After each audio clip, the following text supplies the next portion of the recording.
കുറച്ച് നാട്ടുവർത്താനമൊക്കെ ആയാലോ? Hi hello, this is Ammalu. Welcome to life of I. കഴിഞ്ഞ ദിവസം ഞാൻ ട്രാവൽ ചെയ്ത സ്ഥലങ്ങളൊക്കെ ഇങ്ങനെ നോക്കിയപ്പം എനിക്ക് ഇൻട്രസ്റ്റിംഗ് ആയിട്ടൊരു കാര്യം തോന്നി. പോയ സ്ഥലങ്ങളെല്ലാം വെറൈറ്റി നെയിമുകളാണ്.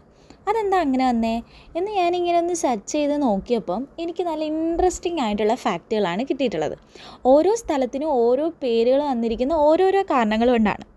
സോ ഞാൻ വിചാരിച്ചു എന്നാൽ നമുക്കൊരു സീരീസായിട്ട് ഇതങ്ങ് സ്റ്റാർട്ട് ചെയ്താലോ. സോ നാട്ടുവർത്താനം ഈസ് എ സീരീസ്. നമ്മൾ ഇതിനകത്ത് ഡിസ്കസ് ചെയ്യാൻ പോകുന്നത് ഞാൻ പോയിട്ടുള്ള സ്ഥലങ്ങളുടെ ഓരോ സ്ഥലങ്ങളുടെയും ഹിസ്റ്റോറിക്കൽ എവല്യൂഷനാണ് നമ്മളിതിൽ പറയുന്നത്. അപ്പോൾ ആദ്യത്തെ പേരെന്തായിരുന്നു, ഇപ്പോൾ ഉള്ള പേരിലേക്ക് എങ്ങനെയാണ് പരിണാമപ്പെട്ടത്, ഇതൊക്കെയാണ് നമ്മൾ ഈ സീരീസിലൂടെ നോക്കാനായിട്ട് പോകുന്നത്. സോ നമ്മൾ ഈ സീരീസ് നാളെ സ്റ്റാർട്ട് ചെയ്യും. അതിൻ്റെ കൂടെ തന്നെ ഇപ്പോൾ പൊയ്ക്കൊണ്ടിരിക്കുന്ന ട്രാവലിങ്ങിൻ്റെ വ്ളോഗുകൾ ഞാൻ അപ്ലോഡ് ചെയ്യുന്നതായിരിക്കും. So stay tune for more videos. Support ചെയ്യുക, ലൈക്ക് ചെയ്യുക, ഷെയർ ചെയ്യുക. കൂടുതൽ വീഡിയോസ് കാണാനായിട്ട് തന്നെ ഫോളോ ചെയ്യുക.